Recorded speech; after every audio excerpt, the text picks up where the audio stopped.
Good afternoon, Phoenix. It is so great to be here with you today and the Vice President to talk about the Biden-Harris administration's commitment to ensuring access to quality reproductive health care for all, including the brave women who served our country in uniform. That's right. At VA, we have one mission: to fulfill President Lincoln's promise to care for those who have served in our nation's military and for their families, caregivers, and survivors. And I've had the honor of leading a team of over 400,000 dedicated healthcare professionals across this country that strive every single day to serve veterans just as well as they have served us. Just this week, thanks to the PACT Act signed by President Biden in August of 2022, VA announced new eligibility for health care that will allow us to enroll and provide more care to millions of veterans sooner. That's right. As of Tuesday, veterans who served in the Vietnam War, the Gulf War, Iraq, Afghanistan, or any other combat zone after 9/11 are all presumed to be exposed to toxic burn pits during their service, meaning they are eligible to enroll in VA health care regardless of what their health care conditions are and regardless of whether they even have a claim for service connection. That's right. You heard that right. If you are a post-9/11 or Gulf War veteran, you can get access to VA health care starting now. But meeting our obligation also means providing appropriate care for our fastest growing demographic of veterans, women. For example, the PACT Act established breast cancer and gynecologic cancers as presumptively service-connected to toxic burn pit exposure, meaning if you are a woman who is deployed to defend our freedom, either in the Gulf War or post-9/11, to any combat zone, and God forbid you develop breast cancer or gynecologic cancer, that is a service-connected benefit and health care waiting for you. Half of the women veterans who get care from VA are of reproductive age, so that means world-class reproductive and maternity care is just part of our daily work that we offer to women across this country. In fact, at VA, we've taken this priority very seriously. In the past year alone, more than 7,000 childbirths were covered or provided by VA. And President Biden and Vice President Harris directed us to expand our maternity care coordination program to cover 12 months of care post-delivery, up from just 8 weeks just months ago.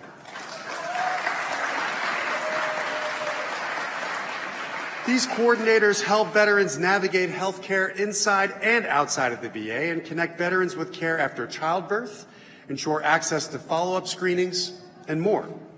This means that veterans will have the full support and the resources they need from VA, regardless of where they give birth. Knowing that maternal morbidity and mortality risk can last up to a year after birth, this is needed care for veterans.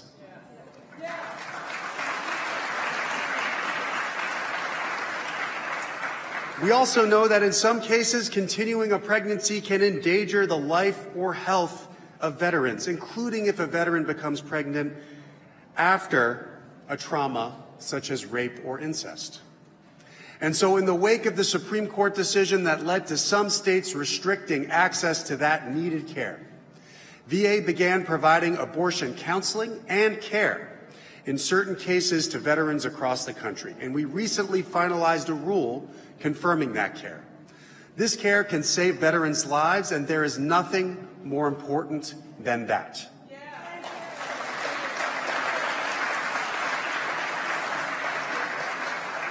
I thank Vice President Harris for the honor of joining her today to see her leadership on this issue in action. Her support for veterans is palpable, and it matters. God bless all of you, our troops, our veterans and their families, caregivers, and survivors. Thank you so much.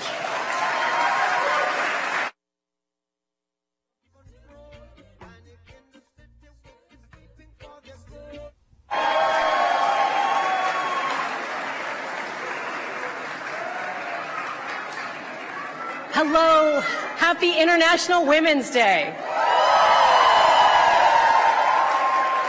We all get to celebrate International Women's Day with the most powerful woman on the planet. I'm Phoenix Mayor Kate Geigo, and it's an absolute honor to welcome Vice President Harris to the Valley of the Sun. We are the largest city governed by a pro-choice woman mayor and pro-choice women supermajority.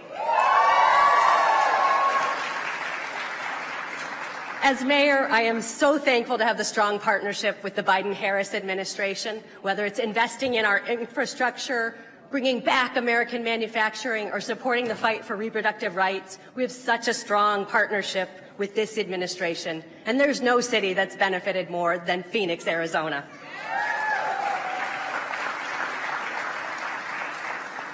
Phoenix is proud to be a pro-choice city. When the Supreme Court rolled back the clock by 50 years, overturning Roe versus Wade, the Phoenix City Council took action. We completely deprioritized police enforcement of archaic abortion laws, laws that harm women who don't have the means to safely seek an abortion, laws that take aim at medical professionals for providing care, laws that simply do not belong on the books. Arizonans have the chance to make their voices heard this year by voting whether to enshrine abortion as a right in our state constitution. This could not be more important.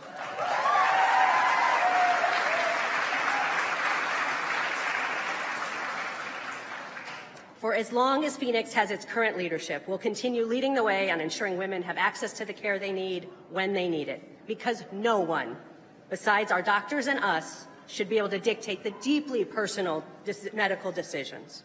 We are so fortunate to have a president and vice president who understand that and who are right there with us.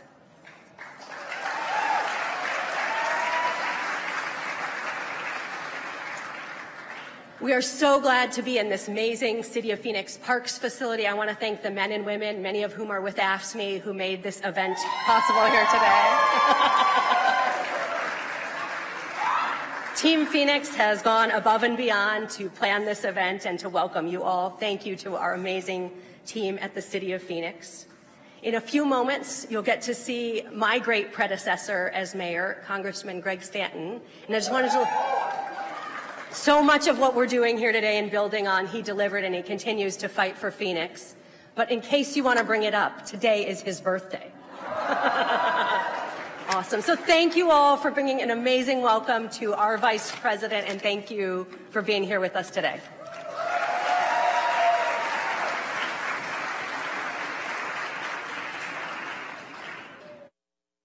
Please welcome Congressman Greg Stanton.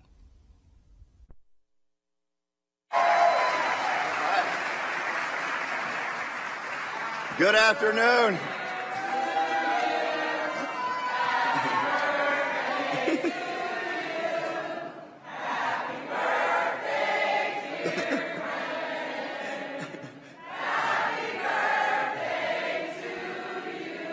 Thank you so much for a birthday gift. I am asking all of you to get 25 of your friends to sign the petition for the Arizona for Abortion Action Initiative so we can get that on the ballot and do the right thing in November. Good afternoon. It is great to be here for the Phoenix version of the Reproductive Freedom Tour. This is not a political event, but Arizona is the most important state in 2024. And it was great to see and just hear from my good friend, the mayor of this great city, Mayor Gallego. Phoenix is so lucky to have an awesome mom in the mayor's office who's been a real fighter for women on everything from equal pay to reproductive rights. Almost 2 years ago, a conservative Supreme Court, handpicked because of their opposition to reproductive freedom, ripped away the constitutional right to abortion care that had been the law of the land in this country for 50 years. It was settled law.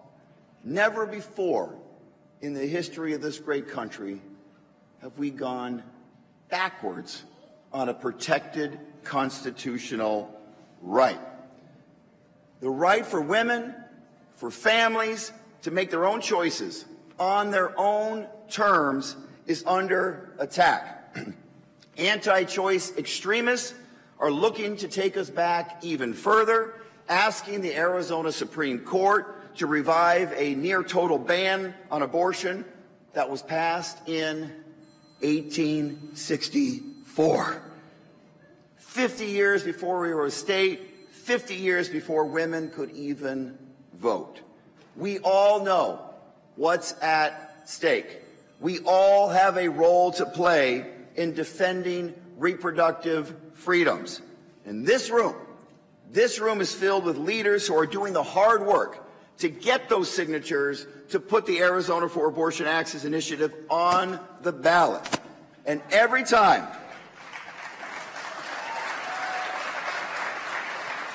around this country, every time restoring abortion rights has been on a ballot since Roe was overturned, it has won, and we will win big in Arizona in November.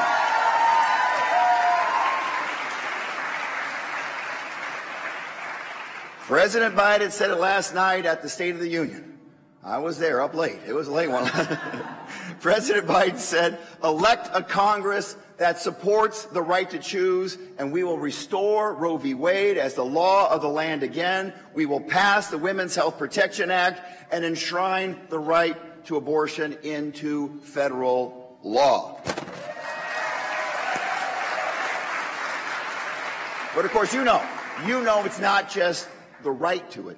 You got to have access to it.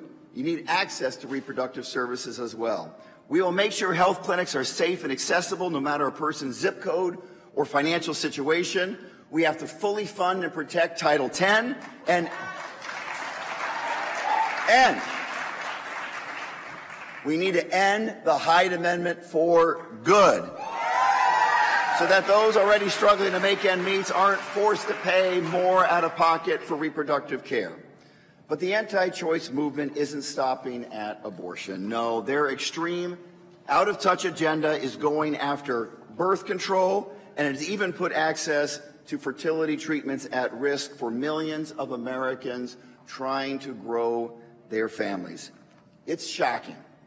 But the goal for the anti-choice movement is and has always been about controlling women's bodies. That's why it's crucial we also take federal action to protect access to contraception and treatments like IVF. It should always be your decision and only your decision, not a politician's decision.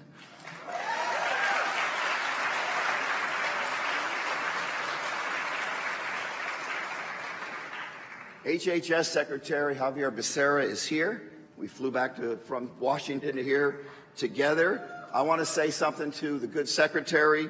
He's doing everything in his power to protect and expand Americans' access to quality health care, and he's doing great work to cut pharmaceutical drug prices in the United States.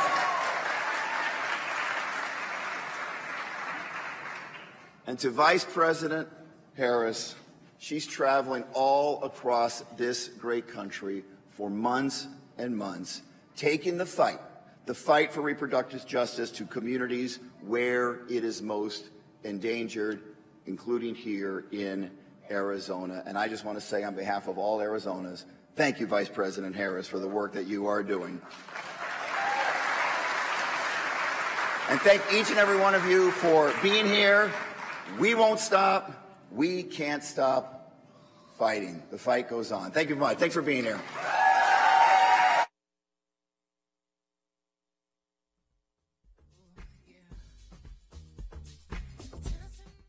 Please welcome U.S. Department of Health and Human Services Secretary Javier Becerra.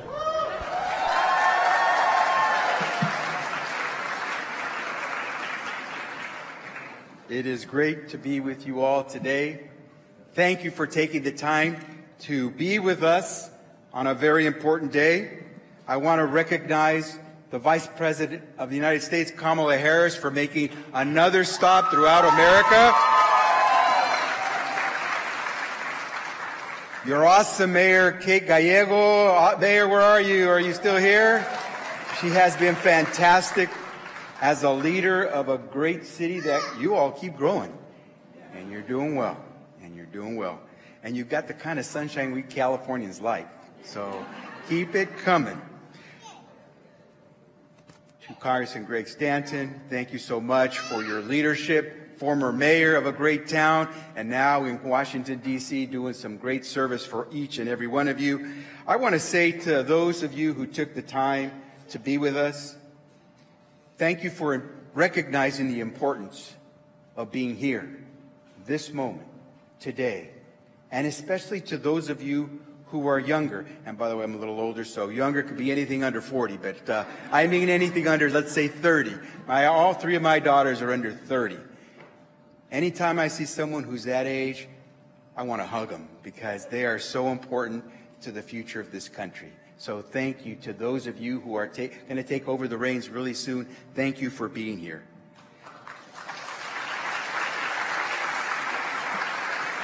Less than 24 hours after the President's State of the Union address, it is great to be in this wonderful city here at the South Mountain Community Center. Yes, sir. Yes, sir. Very good. I'm proud to join Vice President Biden here for this special occasion to once again say, happy birthday, Congressman Stanton. We all got to say that periodically, right? Pretty soon he's not going to want to have anyone know that it's his birthday. So may as well say it while we can. And actually, I think we all understand why we're really here. We're here because, at least I know Vice President Harris and I are here because you came and you are here. We are here and we care because you care. We will fight because we know you will fight. And this is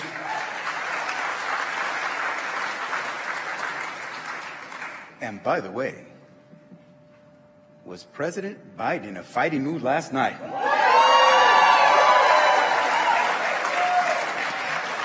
We are in this together. We are in this together, protecting your access to medication abortion all the way to the Supreme Court. We are here together, protecting your right to contraception care. We are here together, protecting your right to privacy, whether you are a patient or a provider. We are here together, protecting your right to emergency care. Because regardless of why you found yourself in an emergency, when you get to that hospital ER room, you're entitled to the care that keeps you stable and alive, including abortion care. We're here enforcing the requirements that health insurance plans and pharmacies ensure that you are given the care you're entitled to. And that includes contraception care with zero out-of-pocket costs to you. And we're going to make sure we enforce that right that you have. We're going to be sure to work with you, to inform you that you have rights. Regardless of what state you're in this country, you have rights. And you should know where you can access the care that you need. And that's why we established reproductiverights.com, so you know where you can go to get the information you need to protect your rights. We do all of this because we know that, well, women and doctors are facing risks and threats to their life, to their well-being. We know that a 10-year-old rape victim must leave her home and her state to receive the abortion care she needs. We know that there are tens of thousands of women and girls who are raped and become pregnant, who live in states that will deny them the abortion care they need. We know that there are doctors like Carolina Reyes, my wife, who is a high-risk OBGYN, that before she can dispense her medical opinion, today she wonders if she has to consult legal opinion about the care that she will deliver. We're here because we know that there are medical students who are choosing not to establish their practices in states, sometimes their home state, that attack reproductive rights and health, leaving women in those states with even less care than they have today. And we do this because our daughters, my 3 daughters, today have fewer rights than their mothers. Poet Robert Frost once said, "How many things have to happen to you before something finally occurs to you?" The eyes of the nation are on Arizona. What more must happen to us here and throughout America before it occurs to us that we have the power to stop this madness, that we have the power to restore those rights to my 3 daughters, your daughters, to all of our daughters? What more do we need to have happen to us before we recognize that the right to health care is not something a politician can take from us, because we know what's best for our bodies, we know what decisions to make, because we will consult with the physician, our clergy, whomever we wish to help us make decisions. But that right belongs to us. So we're not waiting. President Biden, Vice President Harris, we at the Department of Health and Human Services, we're not waiting. We're in this to fight with you, to protect the rights to access the health care that you need, not just for you, but for all Americans. We're here to make sure that that includes abortion care, contraception care, in vitro fertilization care, you name it, we're here to fight. That's why we're here today in Phoenix, because you came, we come. You fight, we will fight. And when you win, we will be right there with you. Thank you all very much.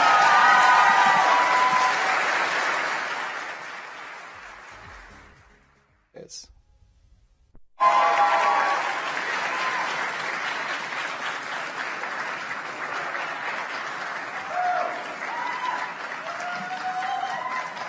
Good afternoon, Phoenix. I'm delighted to be here. My name is Angela Flores, and I am a proud Arizonan born right here in Phoenix and raised in Holbrook, a little small town up in northern Arizona. I consider myself an example of what the opportunity our state provides. I went to Holbrook Public Schools, home of the Roadrunners. Meet me. After high school, I lived at home while attending a local community college to stretch our family's resources a little bit further before moving here to Phoenix to attend Arizona State University. Go Devils! I've spent my life working in every corner of our beautiful state, collaborating with stakeholders to increase opportunity, access, and visibility for marginalized communities. I started my career in public service working for the Girl Scouts, the very same council in which I was a Brownie and a Junior Scout. That led me to a seat in the Hispanic Leadership Institute, a program that allowed me to join local Latino leaders in understanding the issues impacting communities throughout our state. And that foundation helped me understand that as a Latina leader, I had a unique opportunity to create more seats at tables where decisions were being made on behalf of our communities. That experience really helped me focus my career solely on public service, specifically in healthcare, where I joined Valle del Sol Community Health for nearly a decade. I worked on advancing health equity and addressing the social determinants of health in the Latino community. During those years, I learned from our patients that economic prosperity is deeply tied to access to quality health care, especially for young women.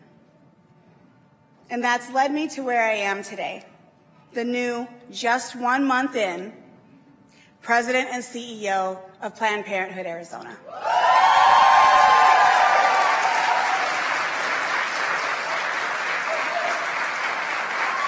Thank you. Before joining as a staff member, I spent 7 years volunteering at Planned Parenthood Arizona. But most importantly, I've been a patient at Planned Parenthood for over 20 years. I'm still a patient.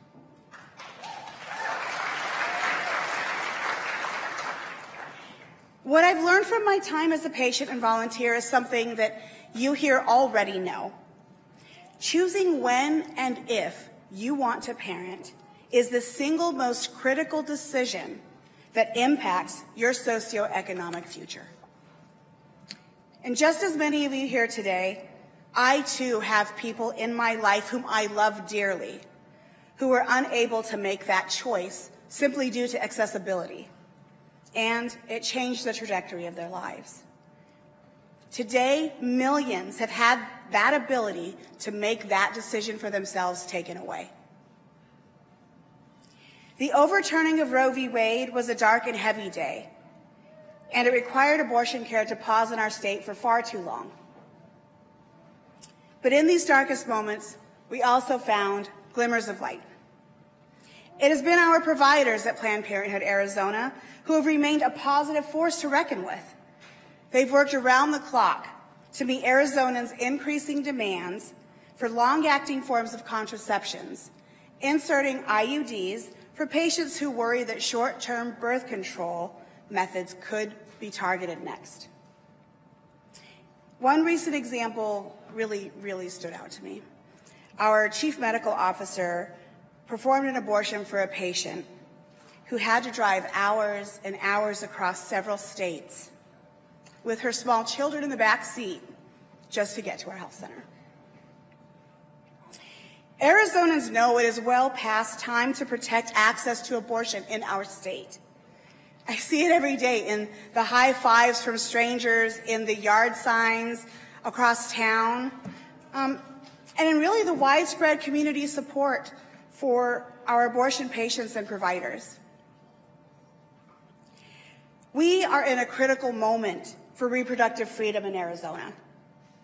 We are currently awaiting a decision from the Arizona Supreme Court. That decision will determine whether or not a cruel, near-total ban on abortion can be enforced in our state. But we all know that pre-statehood laws should not be dictating our reproductive freedom and how we live our lives today.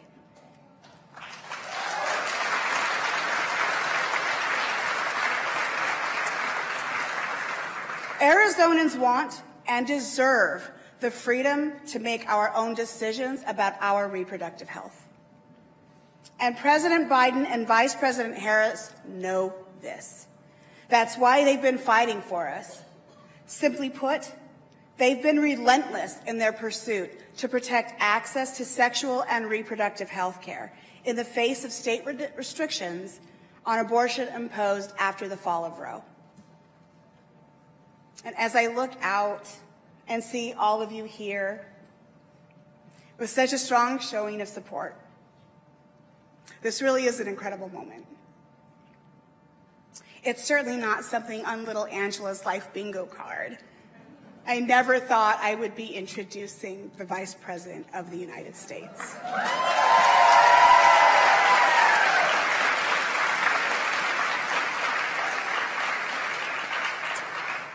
But to do so in my home state, a state I've never left, and a state I deeply love, at this moment, and with this Vice President, it is an honor and privilege to introduce a longtime champion in the fight for reproductive freedom.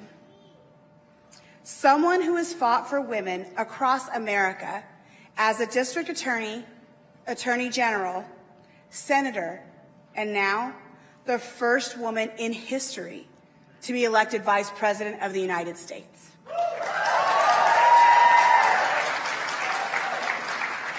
So everyone, please make some noise and join me in giving a loud and proud Arizona welcome to our Vice President, Kamala Harris.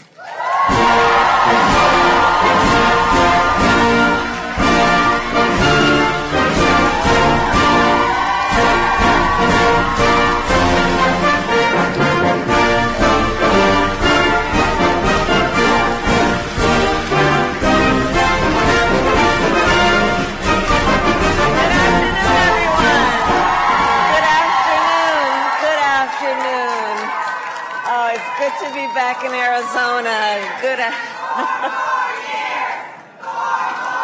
We will get 4 more years, won't we? I want to thank President Flores for her incredible work. And of course, the words I just said to her, I thank her for stepping up to serve at this moment in the history of our country, because these truly are challenging times. And for all the leaders who are here, the courage that you show every day to do this work is extraordinary. And you do this work on behalf of people we may never meet and people who may never know our names. But because of your advocacy and your fight, they will forever be benefited. So I thank everyone here for your leadership and all the extraordinary leaders who are here, including Secretary Becerra, who is here, your Mayor, Kate Gallego. I have to tell you, she's so wonderful. She met me on the tarmac as I landed at Air Force 2, and she's been talking with me about all the work, all the good work that she's doing here. I thank you, Mayor. Congressman Greg Stanton is here, a powerful voice for this city, and in particular on the issue of public transit and water infrastructure. And by the way, today's his birthday. Yes, okay, so we all wish him a happy birthday. And of course, my dear friend Ruben Gallego wanted to be here today. The congressman, I saw him last night in Washington at the President's State of the Union. I've known him for a while, and I have to say that the congressman, he is a tireless fighter for the people and the families of Arizona. So we are thinking of him, and he has been a true leader, a national leader to the President and me in terms of his advice and friendship. I also want to thank all the organizers in Arizona who are collecting signatures to uphold one of our nation's highest ideals. Thank you all. This makes a huge difference. And of course, you are fighting for the ideal of freedom. Freedom. Freedom. It is fundamental to the promise of America. Freedom of speech, freedom of worship, freedom of assembly, and the freedom to vote. And in America, freedom is not to be given. It is not to be bestowed. It is ours by right. And that, of course, includes the freedom to make decisions about one's own body, not the government telling people what to do.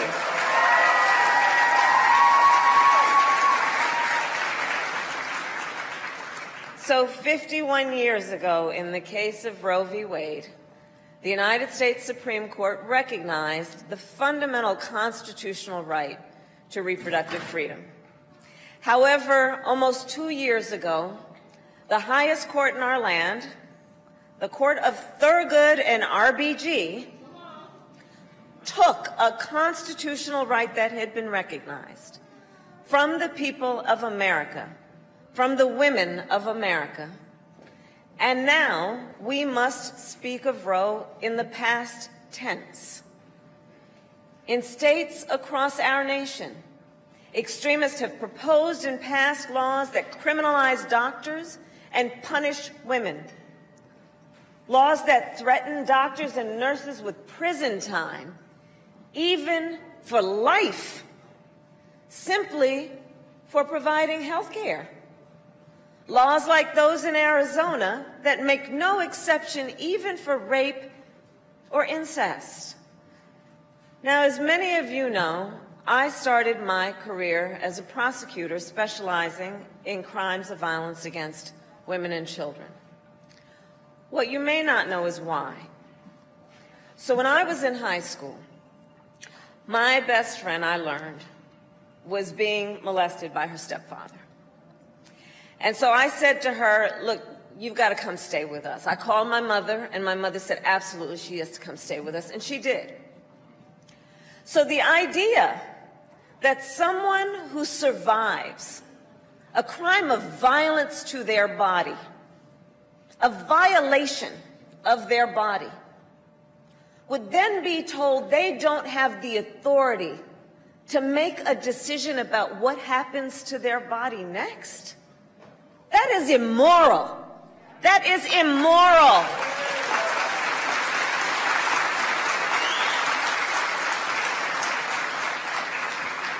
And today, of course, in some states, extremists even attack the freedom to use IVF treatment.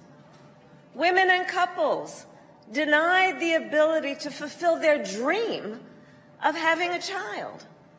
And please let us consider the irony.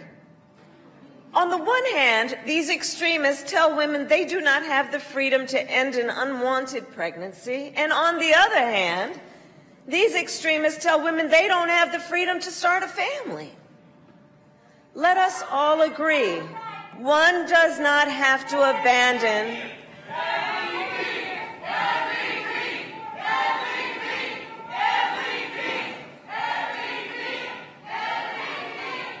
Let us all agree. Let us all agree. One does not have to abandon their faith or deeply held beliefs to agree the government should not be telling her what to do with her body.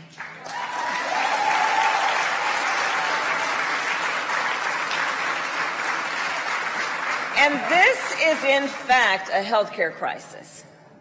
There is nothing hypothetical about this moment. Today in America, 1 in 3 women of reproductive age live in a state with an abortion ban. 1 in 3 women of reproductive age. And that number is even higher for Latinas. 40% of Latinas live in a state where abortion is banned, including right here in Arizona, where extremist legislators passed an abortion ban with no exception for rape or incest.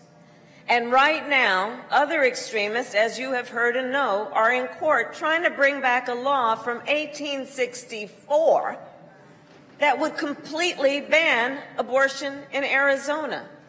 1864.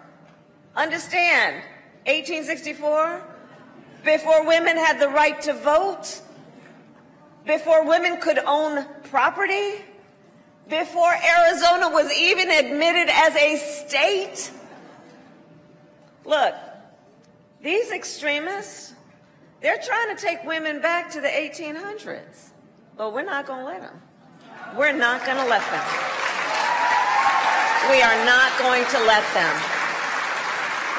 And let us understand the impact of laws like these, since Roe was overturned, have created a horrific reality that women in our country are facing every single day. It is not without harm to real people that this has happened. You know, I've met women who had miscarriages in toilets because they were refused care. I met a woman who went to the emergency room during a miscarriage and was turned away repeatedly because the doctors there were afraid they might be put in jail for giving her care. And it was only when she developed sepsis that they administered care.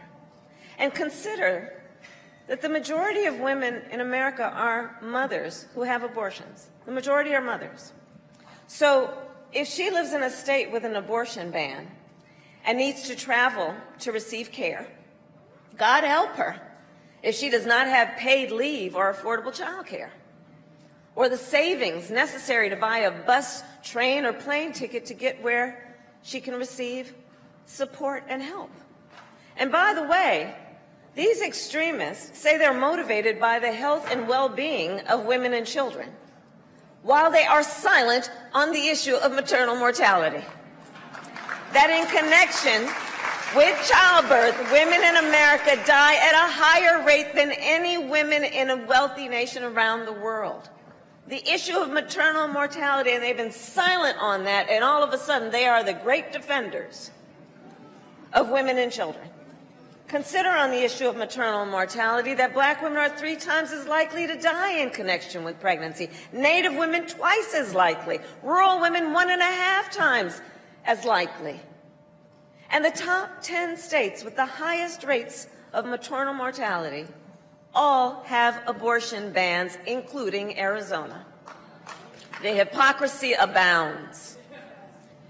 And the reality, in real time, across our country, is that for every story we hear, there are so many that we do not. Today, an untold number of women are silently suffering. Women who are being subjected to profound judgment, women who are being made to feel as though they did something wrong, as though they should be embarrassed, as though they are alone. So to these women I say, we see you, and we are here with you, and we are always going to stand by you. You are not alone.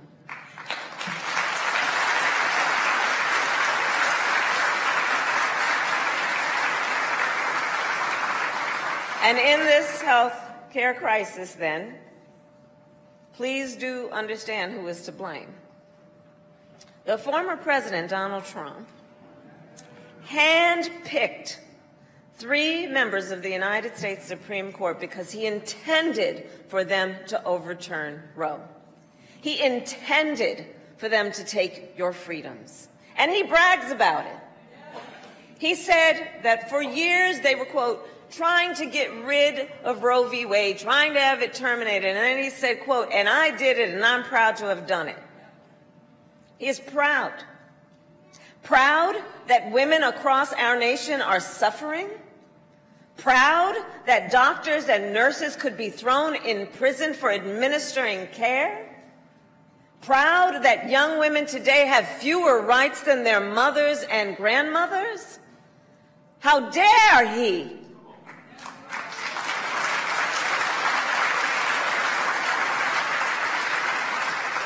So let us understand, the former president is the architect of this health care crisis.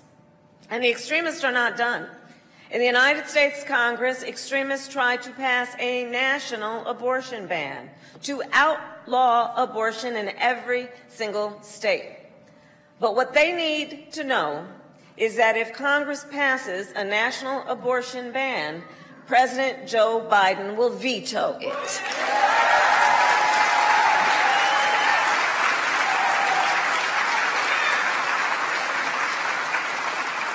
Because here's the deal.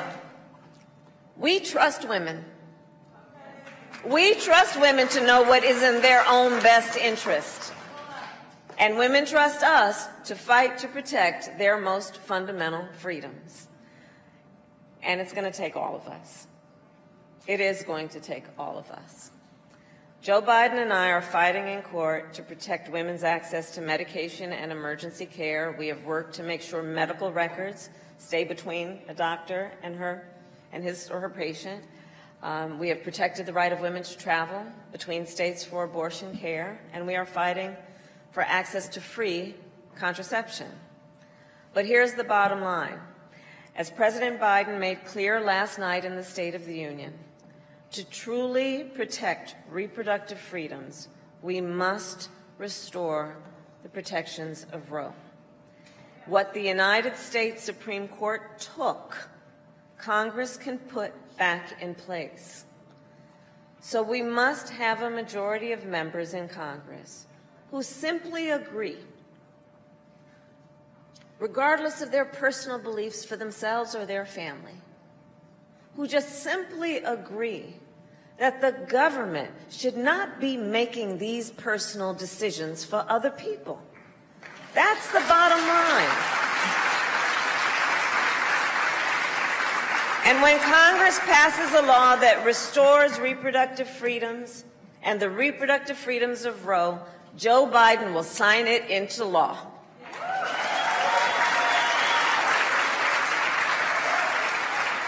So, in conclusion, I will repeat, it is going to take all of us. It is going to take all of us to get there. And momentum is on our side. Since Roe was overturned, every time reproductive freedom has been on the ballot, every time, 22, 23, every time reproductive freedom has been on the ballot, the people of America have voted for freedom.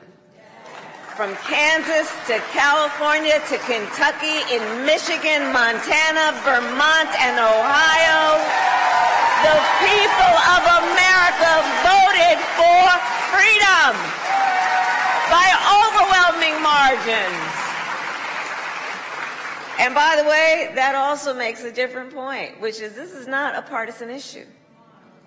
It's not a partisan issue. In red states and blue, tens of millions of Americans marched to the polls, and the voice then of the people has been heard, and it will be heard. So in conclusion, I ask today, Arizona, are you ready to make your voices heard? Do we trust women? Do we believe in reproductive freedom? Do we believe in the promise of America? Are we ready to fight for it? And when we fight